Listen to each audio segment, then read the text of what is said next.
Is there any type of wisdom in this life that you can share with us that you've learned, Frank, in this life? Well, I think you need to treat people properly. I think you need to give them their place, right? Everybody's got a job to do. Now, as a football writer and a football reporter, I spent many years being on the receiving end of stuff from various managers, particularly Alex Ferguson, because we had a kind of hate-hate relationship almost, because he was a difficult man. Now, in your mind, you cut this guy some slack, because in his way he was a genius, right? He was supernatural almost in his ambition. He wanted to be the best. He needed to be the best. I remember saying to him once, it's a Tuesday night, it's February, there's nothing on, no football, nothing to see here. You sit in and watch telly with your wife, with Kathy? And he said, no. Well, what would you do? He said, well, for example, if somebody had phoned me the previous week to say, there's a young midfield player, plays for Stranraer Reserves, and Stranraer Reserves are playing Clyde Reserves in Stranraer on Tuesday night in February. You should go and see him. He said, I would drive down and see him.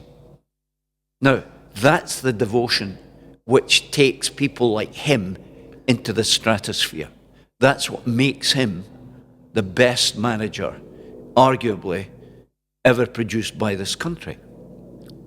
But the other side of the coin is, with that, you've got to recognise that people, like journalists, for example, have a job to do. And while you may dislike them, you cannot treat them like your serfs. And you've got to recognise that's what that guy does for a living. Yeah, got to respect that, think Yeah. you? Was you a hard man to deal with, Ferguson, your broadcasting times, Frank, though? He was unpredictable. Mm-hmm. He was a guy who you didn't know where you were from day to day, right? And if you took exception to an interview you did or a player that you interviewed, or because here's the thing, I kind of crossed those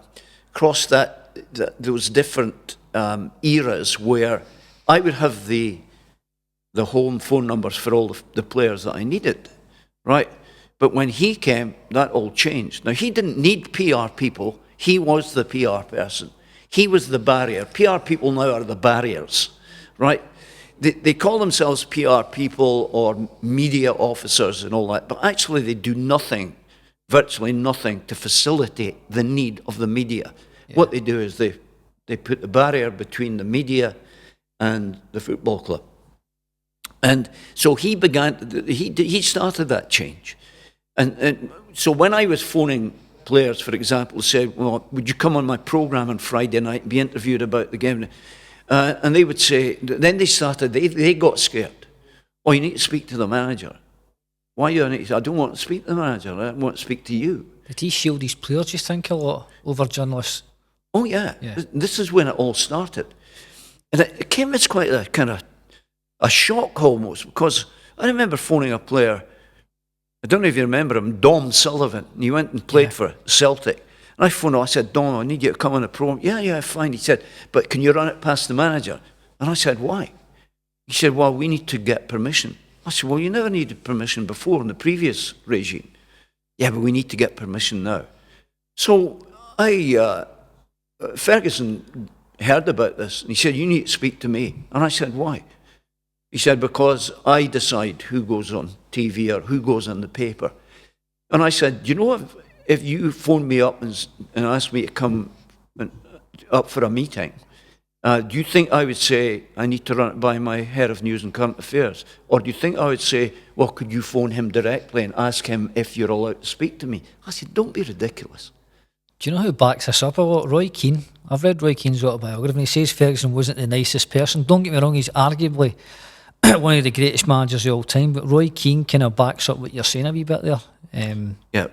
Roy Keane is very vociferous. You see, I like Keane, he's good, he's opinionated, he tells the truth, but he did say, don't be kidded the way Ferguson is all the time. He's not this charismatic character. He doesn't bring it all. He has got a bit of a chip on his shoulder, But sometimes all the greats can be like that. They're up and down. You don't know how you're going to get them. Well, you're right. I mean, I've seen him. I've seen him being unbelievable. He's brilliant with charities. And he's great with people. I mean, I remember once, for example, being at the traffic lights, and all my kids were in the car, my wife sitting there. He drew up alongside me, and he looked and he saw me, he tooted his horn, and he waves over. And my kids are excited. Oh, it's Alex Ferguson. You know, yeah, and I'm waving back. And see you later. You know, and he's great like that. You know, I've seen him. He's like he's this great kind of charisma, and everybody kind of gravitated to what. But then that's what you find with great people. You know, you look at them, you think, wow, you're in awe of them. You know, but behind closed doors, they can be different and they can be difficult. And if you're a journalist who's trying to get stories from him, or any of his players, you are the enemy. Would he give you any good stories, Frank, that you'd get first stabs on instead of another article, newspaper? Was the relationship kind of topsy-turvy with you and Ferguson at the time? Yeah, it was always like that. I mean, well, I was on TV at the time when Ferguson was here, and I remember, for example, I don't know what the argument was, but kind of every other week there was some kind of argument going on. But we went to Munich. Aberdeen were playing in the European Cup Winners' Cup against Bayern Munich in Germany. And that was the night, it was a turning point for me. He agreed with me. It was a 0-0 draw. And I thought, wow, they got their tactics right. They had to get them back. And Ferguson said, we could beat them at Pittodrie. And anyway, after the game, we were all in the bar. And he put a fistful of Deutschmarks onto the bar and said, that's for the press. And we stood there, and he came over to me, and he put his arm around me. Now, he'd been fighting with me the week before. And he put his arm around me, and he said, you'll have a beer. And I said, yeah, thanks very much. You know, a beer for Frank, you know. And I said, I'm really happy with how it went for you tonight. I said, so well done, congratulations, because you got it right. Everything went right. I said, but take your arm off my shoulder. And he went, what? I said, get your arm off, because he put his arm on. And he said, what's got into you? I said, have you forgotten what you were shouting down the phone to me last week about, whatever it was? And I said, I'm the enemy. And he was calling me, and all the expletives. And I said, have you forgotten that? I said, because I haven't. I said, please for you. I said, but don't think we can be pals, because we can never be pals, because I won't stand for your nonsense. Good for you, Frank. And that was it. But there was a few like that. And give him his due. You know, he at the time, he would accept that until the next time. When was the last time you seen him, Frank? I saw him years ago, many years ago. He came up here with Manchester United, came up to Aberdeen to play a friendly, I think it was a testimonial game. And it was the time when Carlos Queiroz, his assistant, had just left him. And I was working for Sky Sports that day. And I was in the press room afterwards, and they were all asking questions.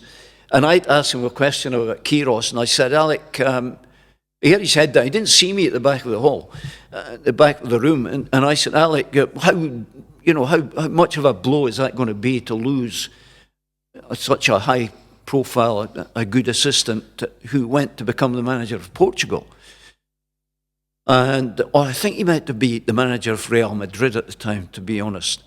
And Ferguson had his head down like that, and he could hear the voice, and I knew he recognised the voice. And he slowly lifted his head like that, and he looked at the back of the room, and I was standing beside the cameraman. And he answered the question about Queiroz, and then he said, right, that's it, thank you, goodbye, and he got up and left the room. And everybody in the room, all the other journalists were saying, but we just got started, what?